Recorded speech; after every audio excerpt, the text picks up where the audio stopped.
찬송가 456장 드리겠습니다.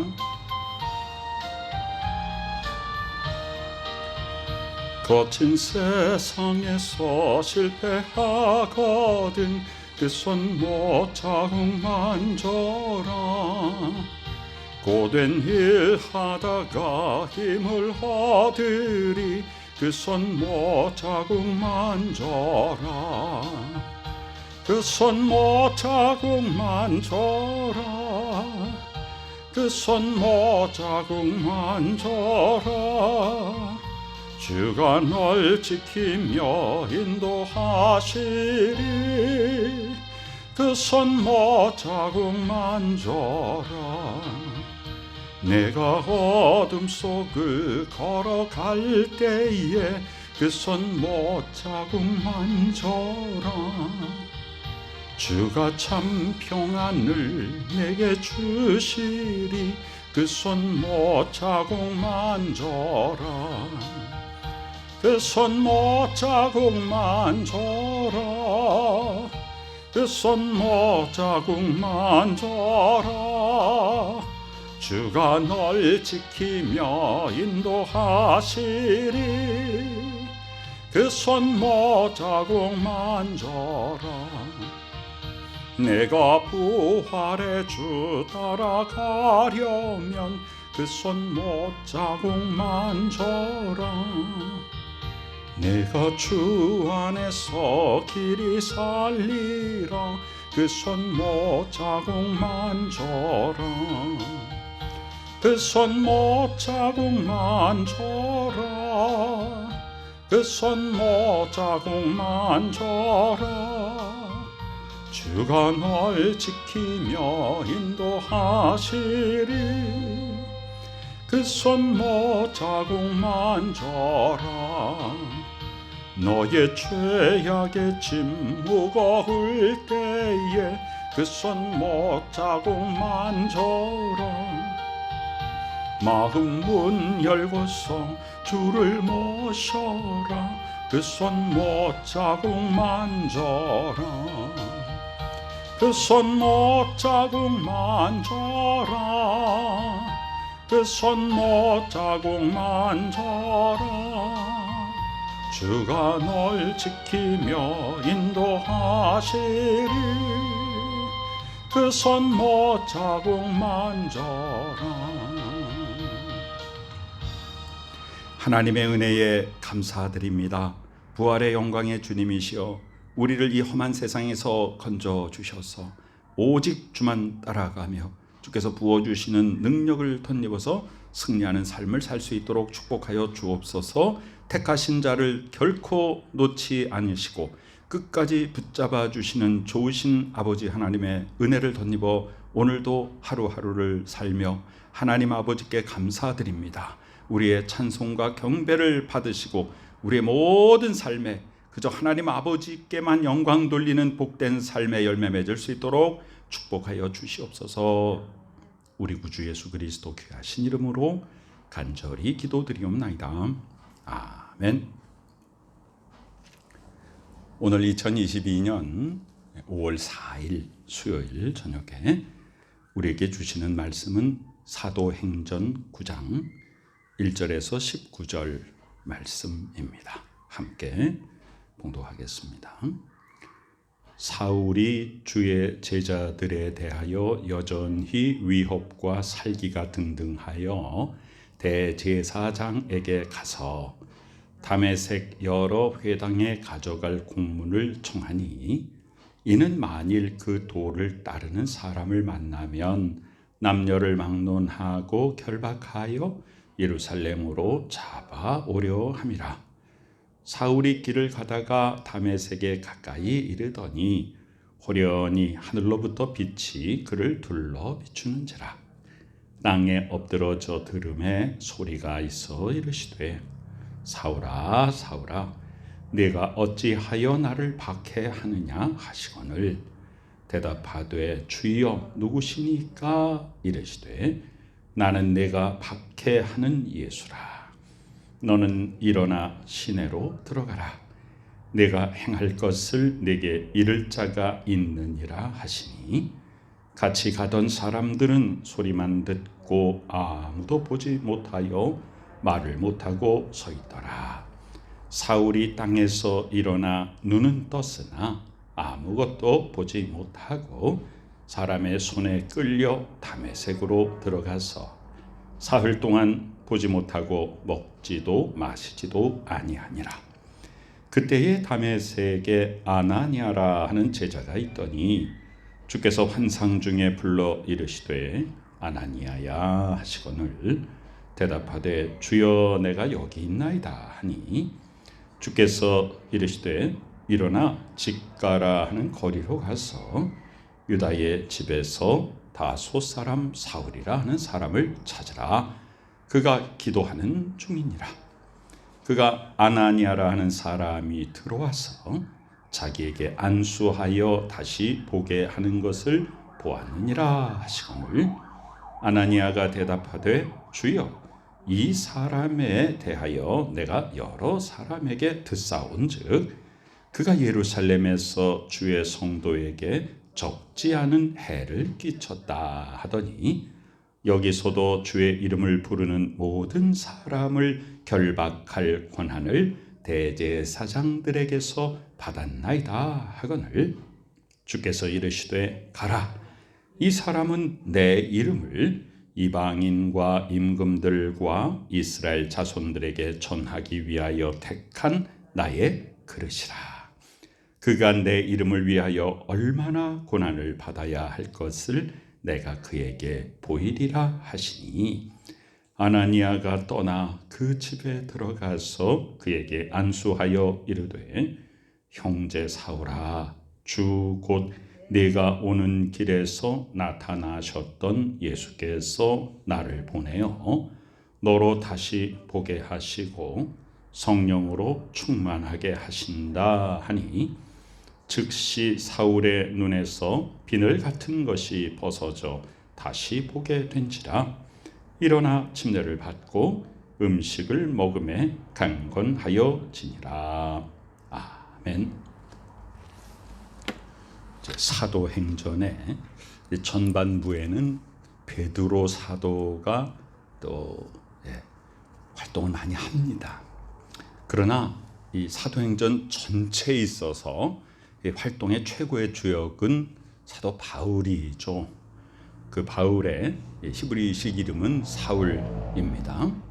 사울은 어떤 사람이냐? 최초에 등장하는 사울은 스데반 집사님이 순교할 때 스데반 집사님을 돌로 치던 사람들의 옷을 맡아서 들고 있었고 스데반 집사님이 순교한 것을 마땅히 저런 자는 죽어야 한다 이렇게 여기던 예수님 반대파였습니다. 자, 사울이 어떻게 되는가? 주의 제자들에 대해서 여전히 위협과 살기가 등등하여 그래서 대제사장에 가가지고 권한을 받게 됩니다. 예수 믿는 사람들을 다 결박하여서 예루살렘으로 잡아오라는 그런 명을 받고 사울은 스스로 그 권한을 받아서 내가 그 일을 하겠습니다. 나에게 그러한 권한을 주세요. 해가지고 대제사장으로부터 문서를 받습니다. 그리고선 공식적으로 이제 예수님 믿는 사람들을 다 잡아서 가두고 죽이고 하는 일에 앞서게 되는 것이죠. 자, 이 당시에 어떻게 되었냐? 스데반 집사님이 순교함으로 말미암아 예루살렘 교회가 핍박을 받게 되고 그래서 예루살렘 교회가 성도들이 여러 곳으로 흩어져서 거기서 복음을 확산시키고 증거하게 되죠. 그래서 복음이 예루살렘에서 예수님이 승천하실 때 말씀하신 것처럼 예루살렘과 온 유대와 사마리아와 땅끝까지 이렇게 쫙 확대되어 가고 있습니다. 지금. 그러니까 예수님 믿는 사람들이 예루살렘뿐만 아니라 여러 곳으로 지금 확대되는데 이 사울은 예수 믿는 사람을 잡아서 가두고 죽이는데 자기 나름대로는 아주 사명을 가지고 나갑니다. 자, 그런데 3절에 보니까 사울이 길을 가다가 다메섹 지역에 가까이 갔는데, 자, 호련히 하늘로부터 빛이 그를 둘러 비췄다 그랬습니다. 땅에 사울이 엎드러집니다. 자, 그러니까 하늘에서 소리가 들리는 거예요. 사울아, 사울아, 내가 어찌하여 나를 박해하느냐 그랬어요. 사울이 엎드러져 가지고 주여 누구십니까? 예. 이 당시에는 주인과 노예 제도가 있었죠. 여기서 주여 부르는 것은 사울이 예수 그리스도가 나의 주님입니다라는 고백을 아직 한 게 아니라 자신이 감당할 수 없는 강한 힘과 권세가 큰 빛과 소리로서 자기에게 다가오니까 주여 당신은 누구십니까? 라고 지금 고백하는 것이죠. 그랬더니 나는 내가 박해하는 예수다. 그러니까 부활하신 예수 그리스도, 승천하신 예수 그리스도가 환상 가운데 이 사울에게 나타나셔가지고 네가 박해하던 예수가 바로 나다. 그러면서 명령하십니다. 너는 시내로 들어가라. 네가 행할 것을 너에게 말해줄 사람이 있다.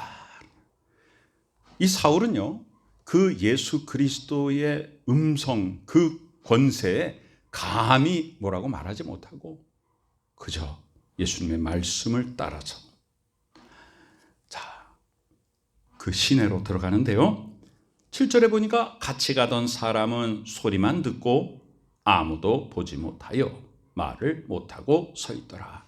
주변에 있는 사람들은 지금 여기서 구체적으로 어떤 일이 일어났는지, 이 사울이 예수 그리스도를 거기서 만난 사실에 대해서 잘 알지 못합니다.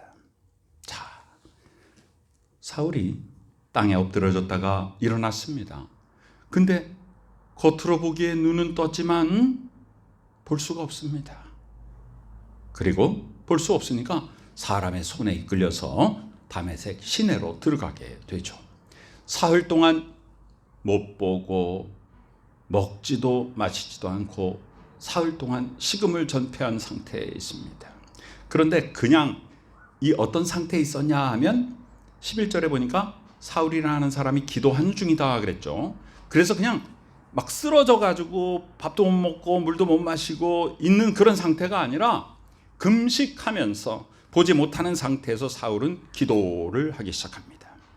어떤 기도냐 하면, 나는 지금 그 바리새파 유대인 율법주의 이것이 진리인 줄 알고 예수 그리스도를 잘못된 것으로 생각하고 예수님을 믿는 사람들을 다 핍박하고 잡아서 가두고 죽이고 하는 일에 그냥 적극적으로 나섰는데, 그 예수 그리스도께서 나에게 이렇게 나타나셨다. 그래서 내가 보지 못한다는 건 뭡니까? 지금까지 이 세상 속에서 율법주의자들, 바리새인들, 예수 그리스도를 못 박은 그 장본인들이 진리인 줄 알고 살았던 그것이 진리가 아니다. 그것이 아니다. 그러고서는 세상적인 육신의 눈이 가려진 상태에서 영적으로 아무것도 먹지도 않고 마시지도 않고 3일 동안 내내 기도하는 것입니다. 이 기도는 어떤 기도예요? 참 진리를 깨닫는 그런 기도예요. 바울이 회심하는 그 기간이죠. 자, 그때에 다메섹에 아나니아라고 하는 제자가 있었습니다.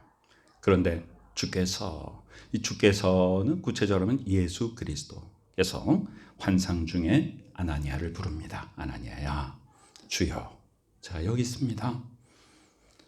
일어나서 직가라 하는 거리로 가서 유다의 집에서, 어느 거리 어느 집에 가서, 다소는 사울의 고향이죠.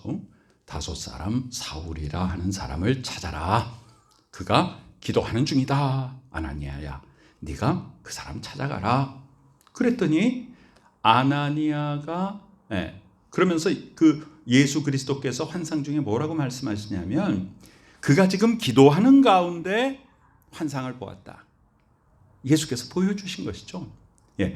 아나니아라고 하는 사람이 나에게 와서 안수하니까 다시 보게 되는 환상을 지금 보았다. 미리 보고 아나니아 너를 지금 기다리니까 그 사울한테 가라. 가서 안수하고 눈을 뜨게 해라는 거죠. 그랬더니 아나니아가 이미 사울을 잘 알고 있습니다. 주여, 제가 아나니아라고 하는 사람에 대해서 이야기를 익히 들었는데요. 그 사람이 어떤 사람이냐 하면요, 여러 사람한테서 들었습니다. 예루살렘에서 주를 믿는 성도들에게 아주 큰 해를 끼친 사람이라고 나는 들었습니다. 그런데 어찌 그 사람한테 가겠습니까? 지금 그런 거죠. 그리고 그 사람이요, 여기서도 지금 여기 왜 왔는지 아십니까? 주님, 그 사울이라는 자가 이 다메섹에 왜 왔는지 아십니까? 바로 주님을 믿는 사람들을 잡아서 가두고 죽이려고 온 사람입니다. 여기서도 주의 이름을 부르는 모든 사람을 결박할 권한을 대제사장들에게서 받았습니다. 주님, 그 사람 아주 나쁜 사람입니다. 그랬더니 주께서 이르시되 가라. 이 사람은 내가 택한 그릇이다. 어떤 목적이냐? 이방인들에게, 또 임금들에게, 또 이스라엘 자손들에게 그리스도 예수의 복음을 전파하기 위해서 내가 택한 그릇이라고 표현합니다.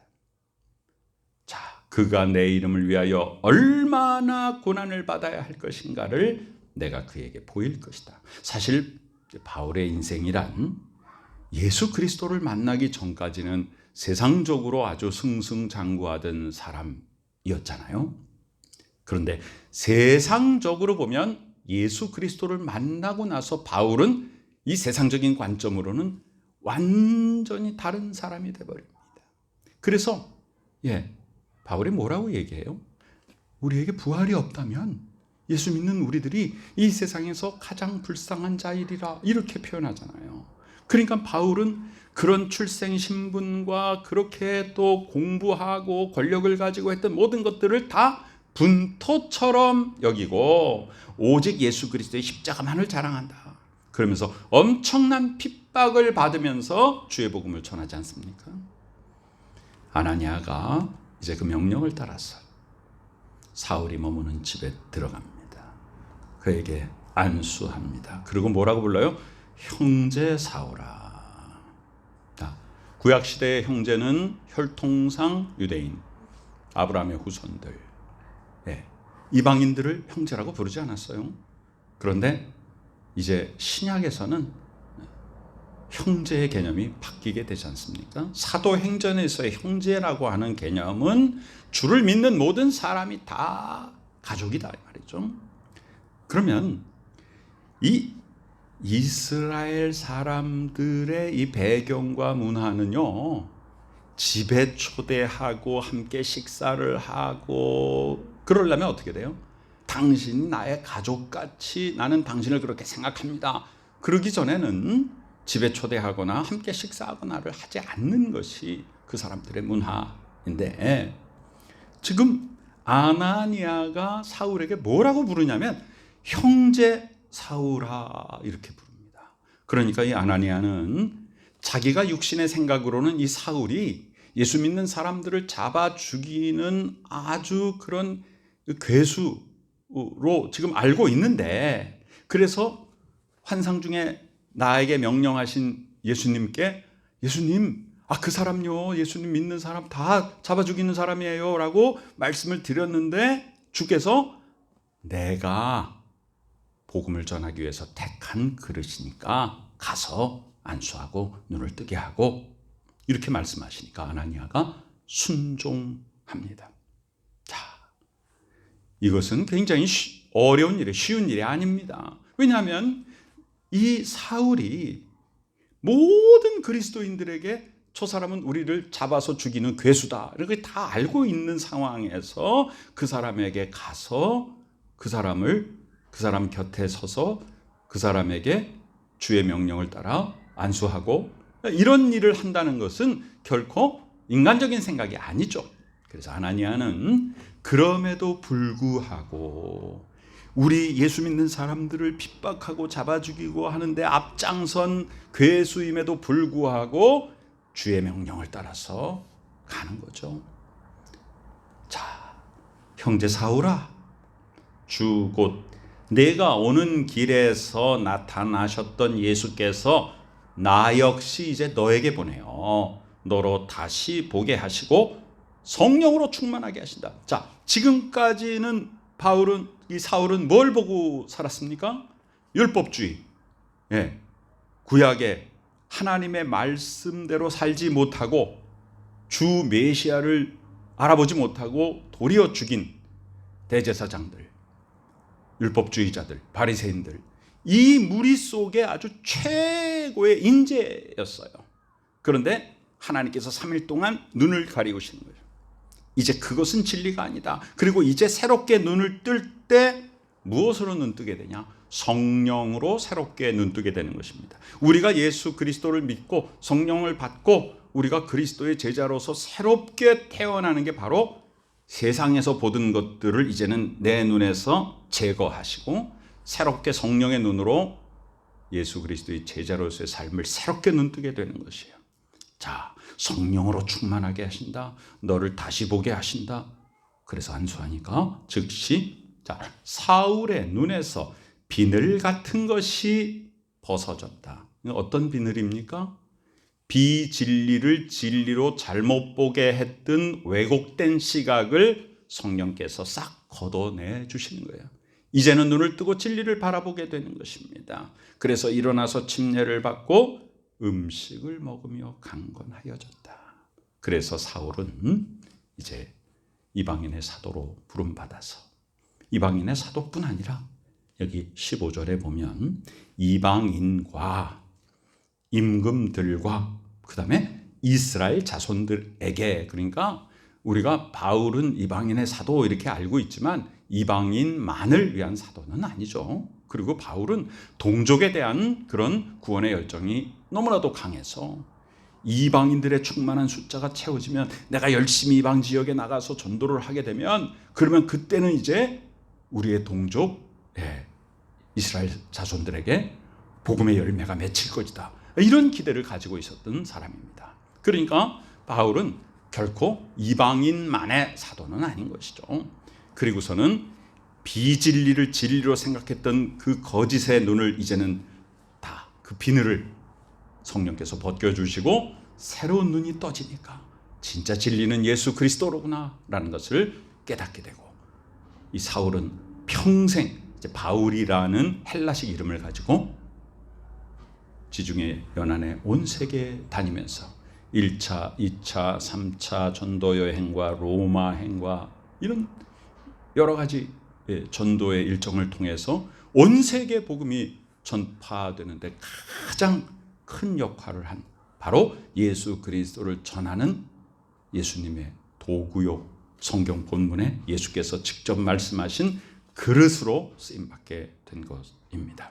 우리의 삶은 바로 이렇게 예수 그리스도를 만나는 순간 우리는 새롭게 눈뜨게 되는 것입니다. 우리가 그전에 보았던 세상적이고도 육신적이고도 물질적이었던 그런 가치관이 우리 눈에서 벗어지고 이제는 정말 내가 영적으로 깨닫게 되고 내가 주의 자녀로서의 삶을 살게 되고 예수 그리스도의 제자로서의 삶을 살게 되고 성령 충만한 자로서 천국 시민으로서의 본분을 다하며 그것이 주 안에 사는 삶이 얼마나 복되고 기쁘고 자유로운 삶인가라고 하는 것을 깨닫게 되는 것입니다. 부활의 영광의 광채가 우리 가운데 임하여서 우리의 모든 삶에 혹시라도 세상적인 것들을 바라보는 눈이 있었다면 우리에게서 그 비늘이 다 벗겨지고 진정한 주의 제자의 광명한 빛을 바라보고 진짜 진리를 향하여 나아가는 복된 발걸음을 내딛는 우리 복된 성도들, 우리의 눈이 새롭게 떠져서